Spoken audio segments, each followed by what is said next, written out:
When I think about the most successful retirees in this country, it's not something that comes by accident. It's not something you just fall into. It comes with proper, advanced planning, proactive planning that navigates the next 20, 30 years of this journey.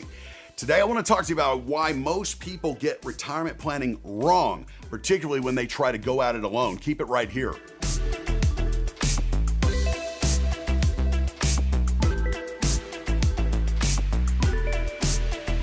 Good day, everybody. Chris Herline here of REAP Financial, host of Retire Ready TV on KXAN. That's News Channel 36 every week, dropping new content for you. Also, I want to make sure to subscribe to this YouTube channel. Click the bell for notifications. I drop new content every week. Today, I'm going to talk to you about why most people get retirement planning wrong. And I want you to stick with me through today's video to learn how to absolutely win in your retirement. Keep it here. So what are the key factors that people run into and face when getting retirement planning wrong? Let's dive in. Underestimating the importance of longevity. I can't tell you how many people, we're looking at their 70s and their 80s and their 90s on an advanced plan, and they're like, oh, well, I'm not going to make it that long. I'm at 65. I'm not going to make it to 95. Well, you may not, but you may be blessed to make it to 95 or 90 or 85. You have to have a plan to ensure that you have enough wealth and cash flow that it's going to outlast you so that you can either leave wealth to your heirs if that's a value or not be a burden to your heirs. I cannot tell you how many people underestimate the importance of longevity. That's also true with your Social Security timing. This is a big number. The money you stand to pull out of the Social Security system over your retirement is massive. It can make your 401k look like chump change. Make sure that that is front of mind when you're looking at your Social Security claiming strategy. Number two, a big factor here, ignoring inflation. Now, I don't have to tell you that things have skyrocketed. Prices have gone up on services, on goods, groceries, cars. The list goes on over the last 5 years. It's more apparent than it has been in past decades. But here's the thing. A lot of very smart people we initially consult with, a lot of times they haven't factored in inflation. Your budget needs to include a stout inflationary number. We like to use 3.5 to 4%. 3.5 may sound high on an annual basis, but as a 2025, that's really about 100-year average rate, 3.5%. So I've always said, inflation will never make you broke. It makes your lifestyle broke, and we don't want that to happen. We want you to maintain your standard of living or increase your standard of living in retirement and all throughout that retirement.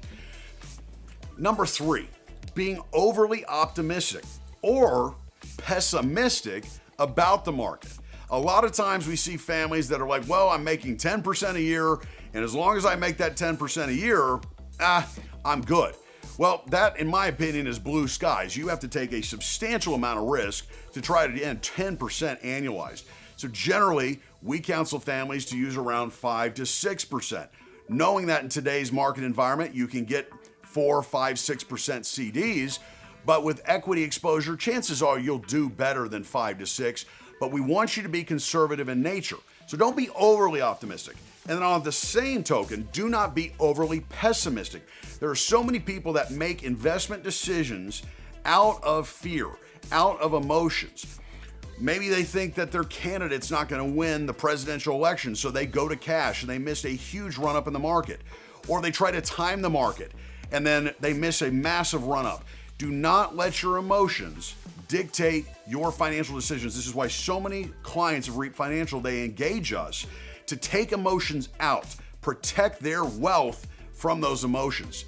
All right, number four, not understanding your Social Security and the importance of timing. Now, I already touched on this, but I just want to make this point. More and more people today are in a position where they should not wait to take their benefit. More and more. It's not for everybody, but keep in mind that if you have got $2 to $3 million or more net worth, there's a very good probability that it may make more sense to take your Social Security early. And this is something that we analyze for you and clients in our office every day of the week. Listen, many of you may have questions. If you got questions, be sure to leave those in the comments section. I'll try to address those in upcoming weeks' videos. Here's another one. Not preparing for healthcare costs. Healthcare costs are expensive. And it's not just when you retire, you get on Obamacare, and then you pay, $500, $600, $700 a month. Well, if that's the case, good for you, budget for that. But then you get on Medicare. Medicare premiums are dictated by your income.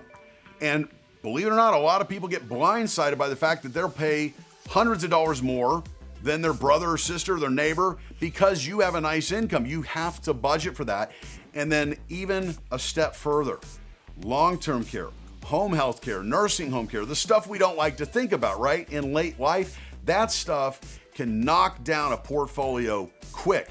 Not only because of the drawdown, the expense of it, but also because the tax ramifications. If you're pulling $100,000 out a year out of your IRAs or 401ks, that's all taxable income. So be mindful of the short, medium, and long-term healthcare costs you're facing in retirement. Another one is overspending without a budget. The number one most important number in your plan is a budget. And if you don't have a budget, you're running a substantial risk of exhausting your portfolio well before you're exhausted. We need to make sure that your budget is in line with what your portfolio can sustain over the years. Think about it. If you're working, you don't really live on a budget. But if you are retired, there's only so much money. And for many of you retiring in your late 50s, early 60s, that portfolio needs to last 20 to 30 years in many cases. Don't underestimate how important a budget is. And then lastly, it's trying to have a do-it-yourself retirement plan. At Reap Financial, we don't work with a lot of 20, 30, and 40-year-olds. We meet families at a transition point. They're generally in their 50s or 60s, and they're wanting to retire. They're wanting to sell a business. Maybe they're forced to retire to take care of their health, a spouse's health. Maybe you're forced to retire to go take care of an elderly parent. Where I'm going with this is that retirement is a different ballgame. And there are so many factors when it comes to your Social Security income planning, the timing of it, making sure you're withdrawing from the right accounts, right assets in the right order so that you aren't paying too much in taxes. You're not going to exhaust an account too early. You got to know what you're facing when it comes to Medicare. Are you on the right plan throughout the years? And are your investments positioned in a way that when the market's cooperating, they're going to grow? And when it's not, you're not going to see the bottom fall out and have to go back to work. Tax planning in retirement also gets more complicated because so many of you probably are in a position where the bulk of your wealth is in IRAs and 401ks. And the way to get control of your tax bracket in retirement is through Roth conversions. When you start converting accounts to Roth, that creates taxes and complications. We want to make sure you're working with a qualified fiduciary advisor. All right, I want you to click this next video to learn ways that you can win in retirement.